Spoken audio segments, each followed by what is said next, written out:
नमस्कार, हम छी ललित नारायण झा और आइ मैदान दरभंगा राज मैदान में जे से प्रधानमंत्री नरेंद्र मोदी के एक विशाल रैली छनि और ओहिमे एनडीए के तमाम जे एठुनका जे उम्मीदवार सब छथि ओ एहिठाम आयल छथि, अपन उपस्थिति दऽ रहल छथिन और एहि रैली के सफल बनेबाक जे छै से ई सब बहुत दिन से मेहनत कऽ रहल छलथि हैं। एखन हमरा संगे संप्रति केवटी विधानसभा से भारतीय जनता पार्टी के जे छै से उम्मीदवार मुरारी मोहन जी छथि। बहुत बहुत स्वागत, अभिनंदन करैत छी सर। धन्यवाद। की केना क्षेत्र में लगातार घूमि रहल छी, की केना रुझान छै एहि बेर जनता के मन में? बहुत बढ़िया रुझान है। जनता मन बना लेने छे जे एनडीए गठबंधन के पक्ष में मतदान करे के छे। निश्चित रूप से हमरा विश्वास है जे ई सीट भारी मत से केवटी सीट जीतबे। जनता लग अहाँ जा रहल छियै, कोरोना के बीच में चुनाव भ रहल छै, जनता के जे छै से केहन फीडबैक छै, चाहे वो सेंट्रल लीडरशिप से या स्टेट लीडरशिप से जे छै से ओइसे जनता कतेक प्रसन्न छै?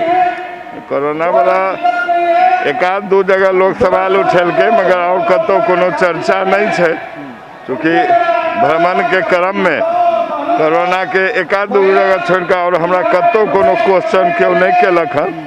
एकर कोनो खास अथी नहीं छै। तहन हमार सब जगह मास्क बँटनाइ, सैनिटाइजर देनाइ, दूरी के मेंटेन केनाइ, ई सब सबके कहै छियै, लोग पालनो करै छथिन। तहन तो चुनाव छै, चुनाव में तो बुझबे करै छियै। चूँकि अहाँ भारतीय जनता पार्टी के किसान प्रकोष्ठ से जुड़ल छी, एकटा नमहर चेहरा है यहाँ के, और एहि बीच में जे छै से नया कृषि बिल जे पास भेलै है तकरा लऽ कऽ बहुत रास जगह पर आंदोलन भऽ रहल छलै।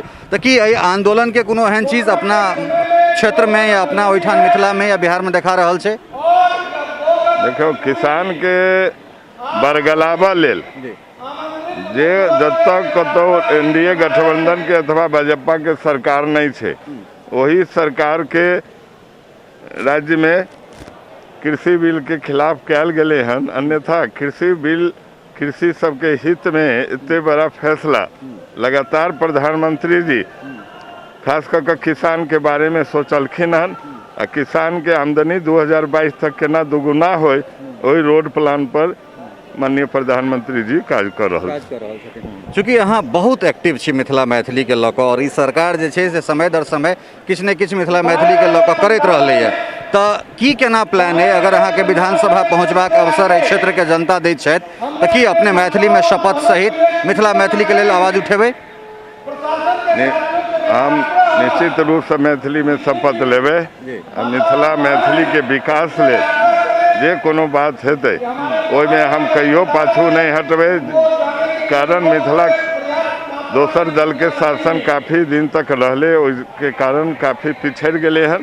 मगर जहिया से माननीय प्रधानमंत्री जी के और बिहार में डबल इंजन के नीतीश जी के नेतृत्व में जो सरकार चल रहा है, वो रोड के मामला हुआ अथवा पुल के मामला हुआ अथवा महिला के अथवा दलित वंचित के हित में हुआ, बहुत सारा फैसला लेल गए हैं।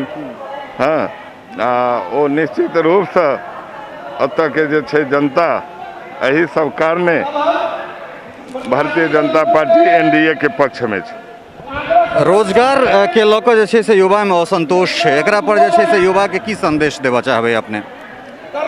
देखियो, स्वरोजगार योजना के तहत बहुत सारा योजना प्रधानमंत्री जी 2 लाख करोड़ के पैकेज दिलखिन हन। ओहिमे चूँकि सबके सरकारी नौकरी देनाई संभव नहीं है, चाहे वो कोनो दल के सरकार हुए, तो लोग अतः के प्रधानमंत्री जी के सोच छन कि अतः के युवा जे पढ़ लिख कर रोजगार करऽ चाहे छे, वो स्वयं सेहो रोजगार करे, 10 आदमी 100 आदमी के रोजगार दे। एहि रोड मैप पर माननीय प्रधानमंत्री जी के काज भ रहा है। अहाँ के बहुत बहुत मंगल कामना। अहाँ एहिना क्षेत्र में घूमी और मिथिला मैथिली के नाम आगाँ करी। बहुत बहुत आभार अहाँ के समय देबाक लेल। धन्यवाद। ये छला है मुरारी मोहन झा, केवटी से भारतीय जनता पार्टी के प्रत्याशी, और निश्चित रूप से मिथिला मैथिली के बात उठेबाक बात कहलन है। सहयोगी राजीव चौधरी, खुशबू चौधरी, स्नेहा झा, ब्रजेंद्र झा और भुवन कुमार झा के संग ललित नारायण झा, मिथिला मिरर, राज मैदान, दरभंगा।